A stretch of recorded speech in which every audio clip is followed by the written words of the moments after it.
Yun yung una, kung tama ba yung papeles, kung authentic ba, kasi kailangan mong ipa-stamp yan doon sa Philippine Embassy kung saan nanggaling. Dapat pinastamp muna nila sa Hague yun, tapos titingnan ng judge kung authentic o hindi. Ngayon, hindi natin alam kung yung hawak ni Trillanes ay authentic o hindi. Kasi dapat ang judge lamang ang makakakita. Ginagawa po yan sa mga extradition cases, ginagawa rin yan sa mga batas ng ibang bansa. As a matter of fact, kahit sabihin nilang hindi na natin kailangan ulitin pa yung probable cause determination ng ICC dito sa Pilipinas, oo, hindi natin kailangan ulitin pa yung probable cause determination kung assuming na tama yung jurisdiction nila. Pero at any rate, in the minimum, kailangan mong i-check yung authenticity ng document. Kapag nag-present ka ng document na hindi issued ng Philippines, therefore hindi yan public document. Hindi mo ma-ensure na authentic yan. Therefore, kailangan mo padaanin sa korte para ma-issue, para ma-check kung totoo o hindi. And then saka mo i-serve. Hindi mo na kailangan i-check ulit yung probable cause. Therefore, yung gawa nilang pag-aresto kay, attempt na pag-aresto at pag-manhunt nila kay Bato ay illegal. Magaling yung dissenting opinion, pragmatic at katotohanan. Kung ikaw ay ordinaryong tao, yun ang pakikinggan mo. Yun po ang common sense. Very good, Panyero. And in fact, yun din nga, ako, on a personal note, I also agree dun sa dissenting opinion ni Justice Amy Javier Lazaro. Kasi for me, ang pinaka-importanting issue dito sa akin is sovereignty, no? Protektahan natin ang ating kapwa Pilipino. Anuman ang batas ng iba, unahin muna natin ang ating kapwa Pilipino na maprotektahan. Ngayon, Attorney Harold, sa konsepto ng the incorporation clause daw, no, na automatically incorporated na daw yung mga provisions ng Rome Statute sa ating batas. What is your comment about this? And therefore, pwede nang i-bypass itong mga legal processes natin dito sa Pilipinas. Sabi lang sa ating konstitusyon ay lahat ng ating international obligations, international treaties are part of the law of the land. Pero you cannot deny the fact na it's still a foreign court. Ganon din naman sa ating pag-recognize ng mga foreign jurisdictions. Kasama rin naman sa ating international practice na i-recognize yung kanilang mga issuances. Pero hindi ibig sabihin na kailangan mo nang i-undermine yung mga measures na nasa konstitusyon natin para protektahan ang mga individual liberties ng ating citizens against the abuse of the government. Hindi po yun pwede. Kaya in fact, kapag merong conflict between a law and the Constitution, yung Constitution ang masusunod. And tandaan natin, kahit international treaty pa yan at supranational body yan, ang katapat lang yan ay law. Hindi siya Constitution. Hindi niya pwedeng itrample ang ating Constitution. So kapag sinasabi ng Constitution na malaya ka unless dumaan sa korte, ang determination ng pagtanggal ng iyong kalayaan, hindi ka pwedeng arestuhin. Kalding, hindi ba? May pag-asa ang Pilipinas kapag ganyan ang boses ng kabataan. Sabihin ko na, aminin ko na kasi senior na ako, no? Attorney Harold, ito bang usapin natin ngayon ay purely legal o politically motivated na rin po? Ay sobrang political ng ICC na yan, Buisit. Ang Amerika nga, kontra sa ICC eh. Meron silang tinatawag na Hague Invasion Act. Ayaw nilang magpa-aresto ang kahit na sinong American citizen laban sa ICC dahil alam nilang napaka-politika ng ICC na yan. Kapag meron silang inaresto na American citizen, gegerahin nila ang Netherlands. Dapat meron din tayong ganun eh. At ganun din yung Israel, si Benjamin Netanyahu. Merong warrant of arrest mula sa ICC, di ba? At ganun din, ginagamit po nila yan para ipitin ang mga kalaban sa politika. Huwag po natin pabayaan na i-give up natin ang ating sovereignty sa kanila. What can you say about the actions also of Russia? Ano po ang action ng Russia? Okay yan. Nag-issue na sila ng warrant of arrest. Nag-issue ng warrant of arrest. Laban sa ICC. Wow! Okay ah!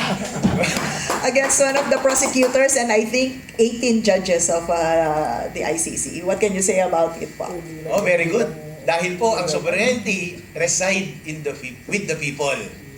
At ang taong bayan ay ang state. Hindi mo pwedeng ibigay yan sa iilang tao. Nabayaran na nasa ICC naman. Meron namang mga statement na binabayaran sila at mga corrupt sila eh. At doon nga sa Amerika, hindi nga pinapatuloy eh. At saka nako-confiscate nga yung mga assets nila sa Amerika, yung mga husgado doon. Therefore, yung integrity nila ay questionable. Kaya yung sovereignty ng isang bansa, wag dapat nilang ibigay sa kanila. Yung Kapeni na mention ni Attorney Harold about information being bought, ayoko muna magsalita regarding that. It's a sensitive issue insofar as the Philippine setting is concerned. But going to the next segment, I'll be turning over the floor po kay Kapeni. Maraming salamat, Attorney Yvette. At ngayon naman po, medyo makulay ang magiging topic natin sa next episode. Bakit kamo? Ito po ay katapos-tapos lamang itong nakaraang Lunes, Martes, pinag-antay ang taong bayan, ngunit ang nakita nating kasagutan at katugunan, kayo na po ang magnilay-nilay at magbalanse at sumukat kung ito po ba ay totoo o hindi. Naniniwala po ba kayo sa naging batayan nila ng kanilang kasagutan na ipinahayag nitong nakaraang Lunes at Martes? Pinag-antay nila tayo at tayo po ay talagang nag-antay. Baka sakali namang this time ay para naman po talaga sa totoong aspetong usaping tapang at malasakit ba? Matapang sila nanindigan na mag-antay at magkakaroon ng katugunan ng Lunes, naging Martes. At malasakit sa bayan para yung tugon nila ay magiging pabor naman sa Pilipinas. Hindi lang po sa iisang taong kanila pong pinag-iinitan dahil parang ayaw nilang may makatakas eh. Kasi pagka may nakatakas, yung term nakatakas pero hindi applicable to sa taong ito. Dahil hindi naman po ito pugante. Yun po yung pinalalabas nila, pugante.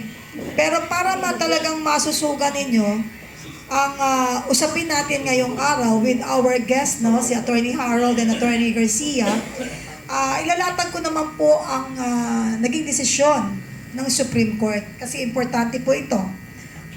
Sa segment 3 na pala tayo, no? Ang usapin ito ay tungkol po doon sa concurring opinion po ni Justice Marvic Leonen. Pag-usapan natin ang separate concurring opinion ni Marvic Leonen. At alam ko ang ating mga bloggers and media is talagang nakasusog dito. Attorney Yvette, medyo gabayan mo ako dito dahil marami pong usaping legal. Apa. Para Okay. may latag natin na maganda at masagot naman po talaga ng tuloy-tuloy ng ating magagaling na panauhin ngayong araw.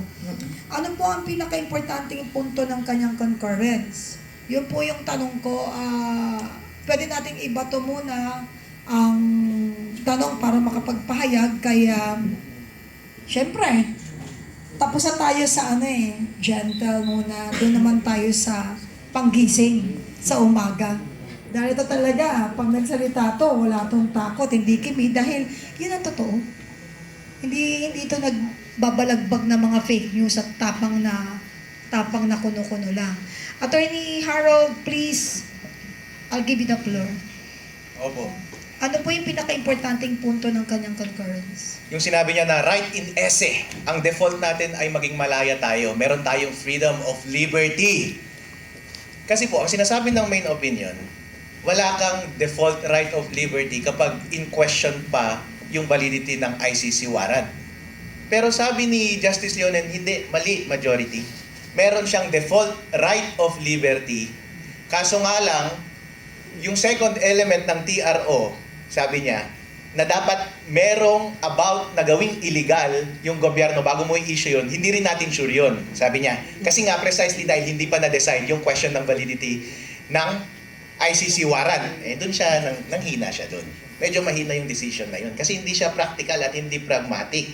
Kasi ang discussion ng dissenting, ang sabi niya, yun nga hanggat hindi tayo sure kung valid o hindi ba dapat mag-err tayo on the side of upholding liberty? Yung right ng tao? Yun dapat. Lalo na't yun yung malinaw sa ating konstitusyon. Yun po yung sinasabi niya. Lalong-lalo na yun nga ang purpose ng TRO, yung mga interim remedies Para hanggat hindi tayo sure kung legal o hindi ang isang bagay, wag muna tayong magmadali.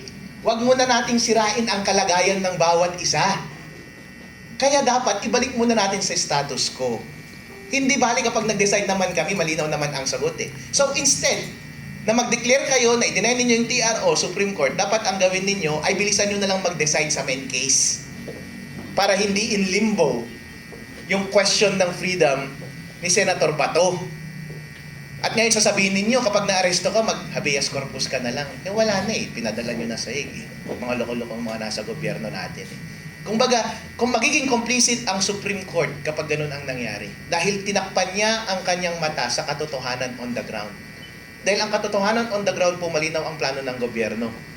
Dali-dalian ng pag-aresto, ipapadala kagad sa Hague para hindi na nila hawak ng jurisdiction. Kapag ganun po ang nangyari, wala nang power yung Supreme Court. Wala na rin power yung local processes natin. Eh di pinagbigyan mo na sila. Kung baga, pinagbigyan mo na, in the end, what if kung nag-decide ka na illegal pala yung ICC warrant? O di, ibig sabihin, dahil sa kakulangan mo, na-deprive tuloy ng kalayaan ng isang tao. Tinapakan mo ang kanyang kalayaan at ang karapatan niya to undergo due process. Eh malamang complicit ka because of your delay.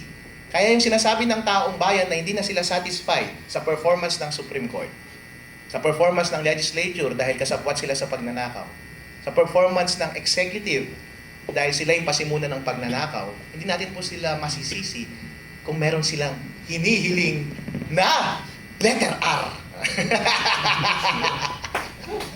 Thank you very much, Attorney Harold. Kanina nabanggit niyo po yung pagtanggal or tinanggal yung piring sa mata. Ganun po ba? Ano po ba yung binanggit niya tungkol doon? Okay lang po yung nakapiring kasi naniniwala ako, pag nakapiring ang mata mo, balanse yung timbang. Ang nakakatakot dyan, baka yung timbangan sira na rin. Bukod po doon sa nakapiring no? Mas maganda nga po yun na kahit tanggalin mo, wag mo lang sisirain yung timbangan. Ang masama dito, tinanggal yung piring, parang personality yung batayan. So, yun ang masakit sa ating mga Pilipino. Attorney, moving forward, baka po may sususog po na kasagutan si General General Garcia. Anyway, I have my second question. Okay, sir, sorry po. Please, do the honor.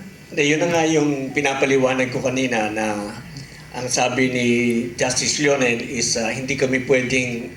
Kasi yung preliminary injunction, yung TRO, ito ay extraordinary remedy. Ginagawad lamang ito sa under extraordinary circumstance. So sabi niya, in the abstract, we cannot issue this extraordinary remedy in your favor because hindi pa nga nadidetermine kung valid o hindi valid yung ICC warrant sa ating jurisdiction. So, kumbaga, parang ang nangyayari, ang gustong sabihin doon is ina-anticipate ni Senator Bato na yung kanilang magiging desisyon doon sa main case. No? So, nandito tayo para magpaliwanag ng desisyon ng Korte Suprema, hindi para i-criticize or anything, no? Kasi pending pa yung kaso hindi pa maaaring pwede nating sabihin whether or not we can disagree with it. Masasabi lang natin, mapaliwanag natin sa inyo yung rason kung bakit nila hindi iginawad yung TRO because hindi kompleto yung requirements. Yun yung sinasabi ni Justice Leonen at yung pinapaliwanag din ni Justice Leonen is that sabi niya, hindi pa naman namin na-decision ng main case. And that this is not to preempt our decision. And we expect that decision is going to be a landmark, very important decision concerning sa constitutional law natin, sa ating jurisdiction. Ano po? So, hindi pa rin niya tinukoy, hindi pa rin niya tinumbok ng gusto na yung karapatan ng bawat nilalang sa Pilipinas, within the jurisdiction of the Philippines, to his right to due process of law. Sinasabi ko nga kaninang Section 1, Article 3, yung ng Bill of Rights, karapatan ng lahat ng nasa Pilipinas, kahit na dayuhan, hindi pwedeng ma-deny ng due process of law. Because ang wordings ng Constitution, no person shall be deprived of life, liberty, or property within the jurisdiction of the Philippines. So, Pilipino man yan o banyaga yan, pag nasa Pilipinas, may karapatan yan ng due process of law. Thank you very much, General. At ito naman pong aking kasunod na katanungan. Tama bang sabihin na para kay Justice Leonen, ang kanya pong stand, premature pa para pigilan ang gobyerno?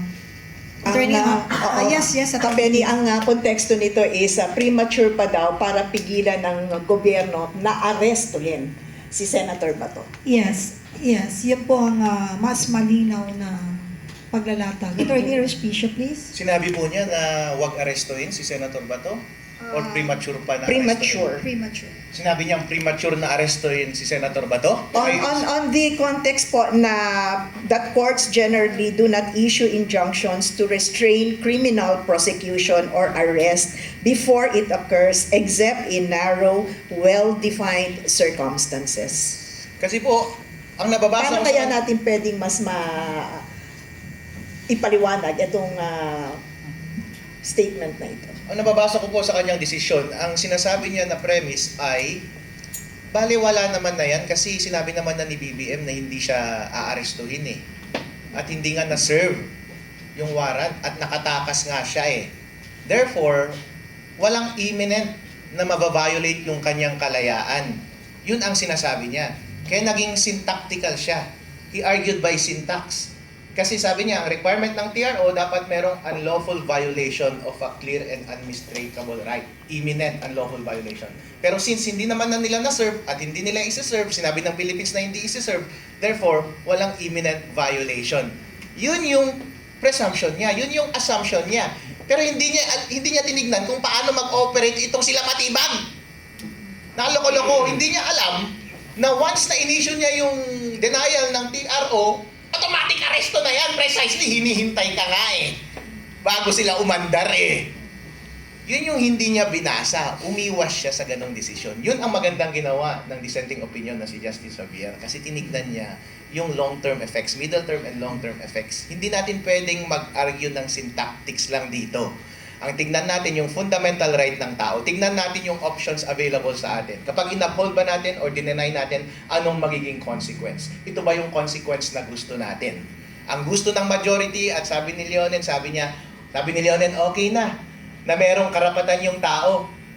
Sige na, pag habeas corpus na lang siya kapag naaresto siya. Ayun, hindi mo tinignan yung totoong consequence.